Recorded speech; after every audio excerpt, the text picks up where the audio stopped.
आज इतिहास के पन्नों से आपके लिए कुछ ऐसा ढूंढ लाई हूँ जिसे सुनने के बाद आपका मस्तक गर्व से ऊंचा हो जाएगा।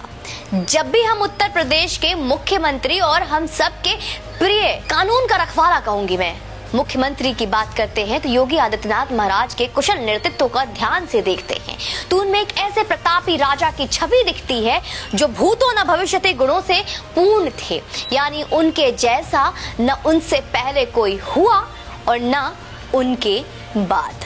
आप कहेंगे ऐसा आप क्या बताने वाले हो आप योगी आदित्यनाथ के बारे में, तो आपको आज ये ढूंढ निकालना है कि आप जिनकी परम प्रतापी जीवन गाथा हम आपसे साझा करेंगे उनका योगी जी से क्या संबंध है।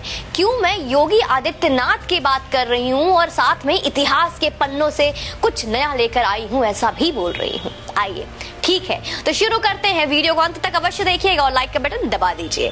क्या आप जानते हैं कि भारत को सोने की चिड़िया बनाने वाला असली राजा कौन था? Any guess? कौन था वो राजा जिसके राजगद्दी पर बैठने के बाद उनके श्रीमुख से देववाणी ही निकलती थी और देववाणी से न्याय होता था? कौन था वो राजा?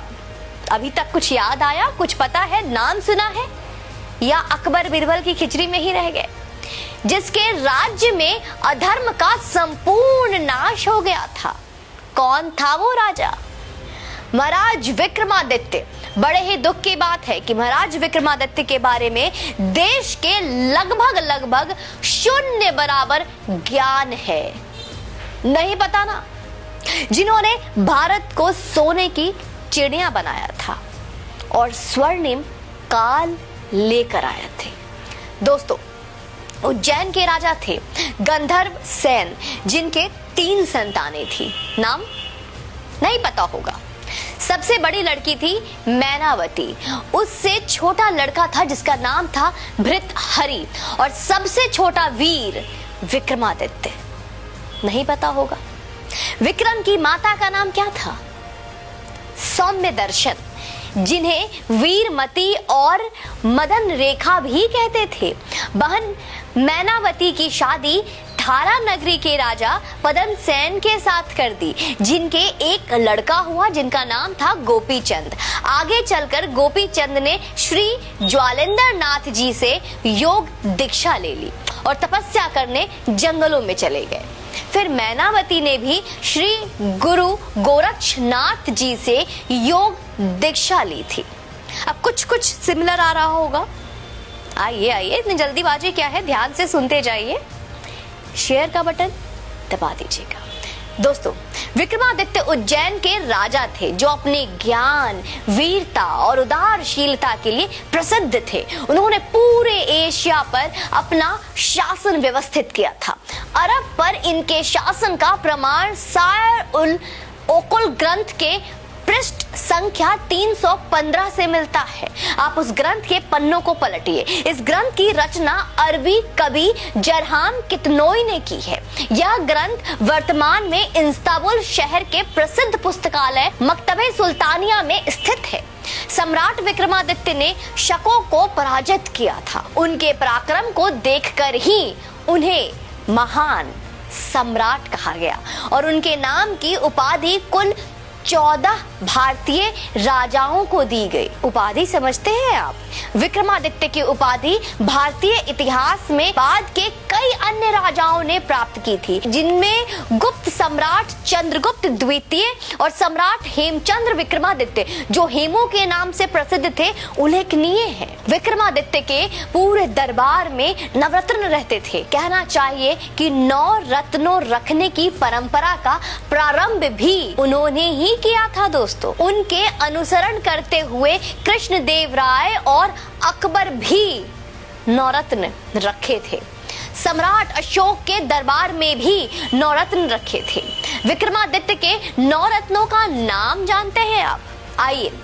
नंबर 1 धन्वंतरी, नंबर 2 छिपाका, नंबर 3 अमर सिन्हा, नंबर 4 शंकु, 5 बेताल भट्ट, 6 घट कारपारा, 7 कालिदासा, 8 वारामिहिर और 9 वरुचि। महाकवि कालिदास की पुस्तक विवरण के अनुसार उनके पास 30 मिलियन सैनिकों, 100 मिलियन विभिन्न वाहनों और 25,000 हाथी और 400,000 समुद्री जहाजों की एक सेना थी दोस्तों। कहते हैं कि उन्होंने ही विश्व में सर्वप्रथम 1700 मील की विश्व की सबसे लंबी सड़क बनाई थी, जिसके चलते विश्व व्यापार सुगम हो चला था, आसान, बहुत इजी।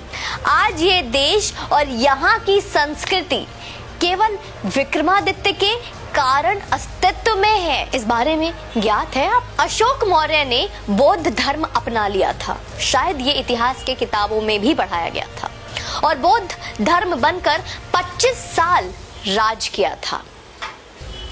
भारत में तब सनातन धर्म लगभग समाप्ति पर आ गया था दोस्तों। जी हाँ, आप बहुत चौंक रहे होंगे सुनकर कि मैं क्या कह रही हूँ। देश में बौद्ध और अन्य हो चुके थे।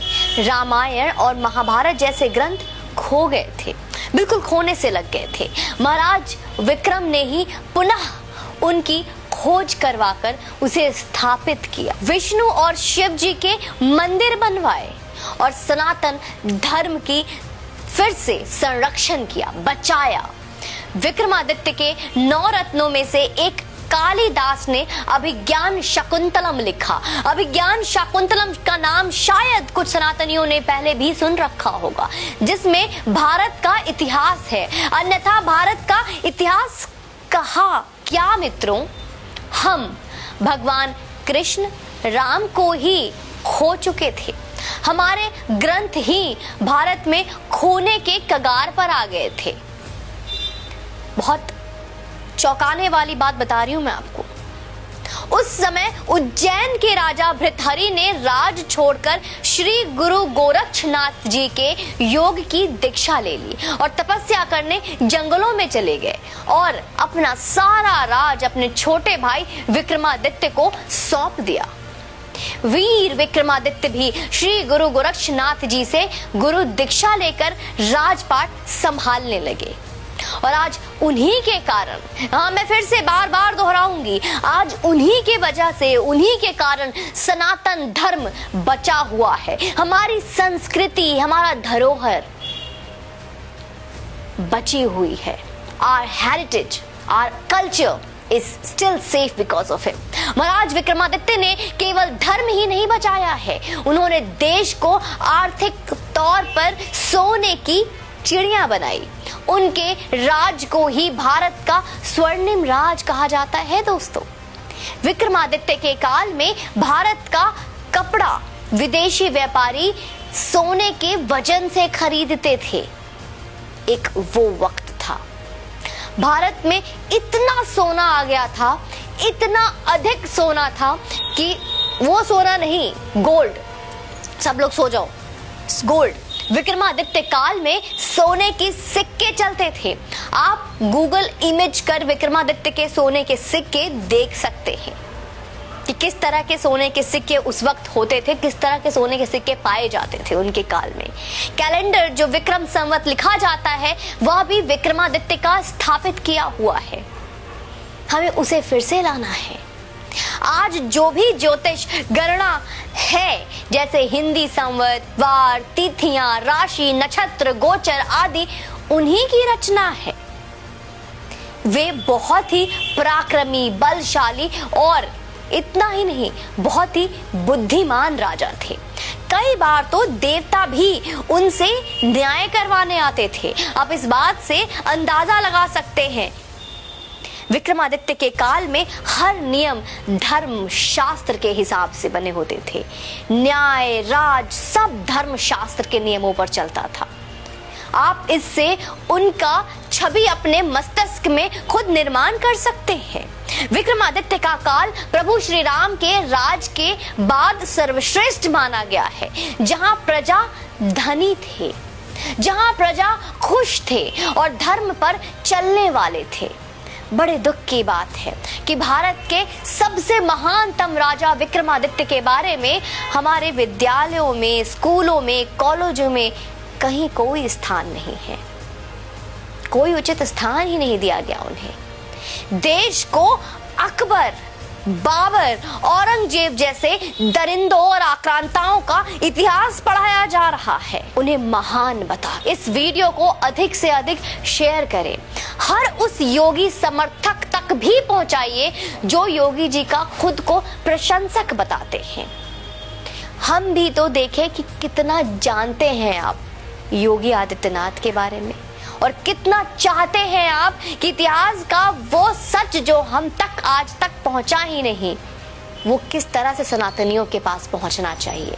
उसकी कोशिश, उसका प्रयास अब आपको करना पड़ेगा। मैं, हमारी पूरी टीम कोशिश करती है ऐसे कई सच को उजागर करने की जिनके बारे में आपने ना पढ़ा ना आपको बताया गया, जिन्हें हमेशा गुप्त और अंधेरे में गुम करने का प्रयास किया गया। आपसे निवेदन करूंगी कि आप इस वीडियो को शेयर अवश्य करें, लोगों तक अवश्य इस वीडियो को पहुंचाएं और अपनी क्षमता, अपने योग्य के अनुसार, अपनी प्रसन्नता के अनुसार जितना भी आप समर्थन हमें करेंगे, हमारी टीम की मनोबल और दोगुनी होगी और अच्छा काम करेंगे। आप चैनल पे यूं ही बने रहें और अपना समर्थन देते रहें।